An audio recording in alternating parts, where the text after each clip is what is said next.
Okay, here we go. All right, Desiree, so I said I'd make you this video. So here I have this video for you. So talk about a few things. You have your own um, problem that you'll solve later, and it's on this last slide, and I'll talk about it later. Okay, that'll be your project. So first off, you should have this problem all typed out. We started that yesterday in class. So you should have had that completed before today. The other thing we did in class today was we talked about the table we created. And then I did encourage kids to go ahead and put the unit rates on here so you can see them. So to add another column, you would just double tap behind that title, and then you can hit insert column to the right, and that will create a new part of your table where you can put all of your unit rates in. All right, and so there's my unit rates. So that's always something good to have. All right, so we started on the table, and I believe that you also got this far. So I'm going to go to Insert, Chart, Line Chart. And we talked about how everybody said points scored, and we need to fix that. So this drop arrow here, and then click Open Source.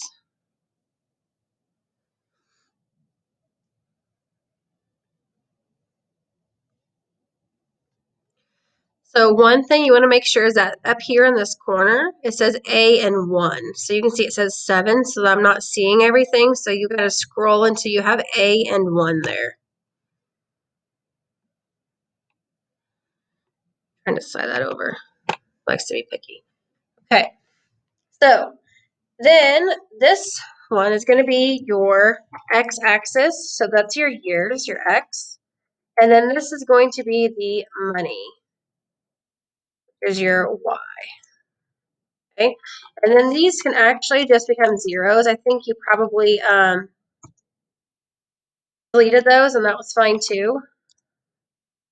But we don't really need those, so that can be deleted. All right, so years. So how many years did she save money? Well, it was 1, 3, 6, 9, and 12. So 12 years. And if you go back here, you can see, oh, here, this is where I got the information.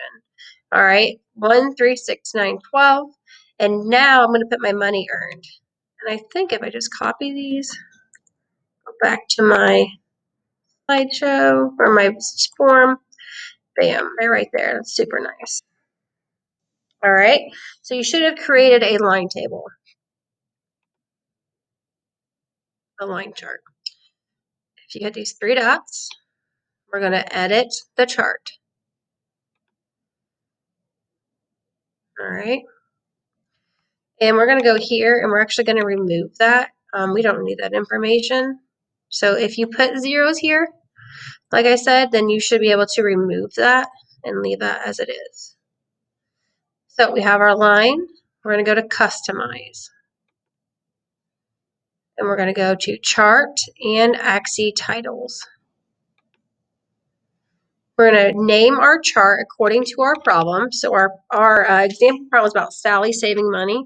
So I'm going to do Sally's savings chart. Okay, you gotta have a title. You can change the font if you want. You don't have to. So let's just say we can make it fun, make it bigger, change the color, whatever. All right, you can do that on your project. So now you have a title. We have to label the x-axis and the y-axis. So let's go to Chart Title and click Horizontal Axis Title. So horizontal goes across like the horizon. That's these numbers down here. And what do those numbers represent? They represent the years. So this is years of money saved, right? Or whatever you want to call it. It just has to reflect what's there. Those are years. So again, you can change the font and the size and the color. Make it your own. Now we have to label our vertical axis or a y-axis. So what do those numbers represent? They represent money saved. All right, and then again, you can change it, whatever, change the color, make it pretty. All right, and then what I would recommend is we renumber this so we have all of our data points. So let's renumber this. If you click it, see how it turned blue down here? We want the minimum number to be 0 and the maximum number to be 12. All right, and then we also want to change this here. So click there, get that blue box. We want the minimum value to be 300 because that's close to the smallest, and we'll leave the maximum at 500, which is close to 480. All right, and then again, you can change the color if you want, make it pretty. Just click those, it selects them, do whatever. Okay, oh, not that. There we go. You can also click here, and you can change that color. So if you want to change it red, stuff like that. All right, but you've got to have a title here. You've got to have a vertical axis title. You have to have a, sorry, that's horizontal. Vertical, and you need to have your line. All right. And again, that was all in the chart and titles. So once you've got this created, you go back to your slideshow, and then it should give you this option to update. So you click update. Bam. There's my new chart. All right. Now we have to, on the last slide, decide if it's proportional or not. So when we go back to our example, our problem, it says that you have to explain whether the amount of money accumulated and the time elapsed are proportional to each other, and use your table and graph to support your reasoning.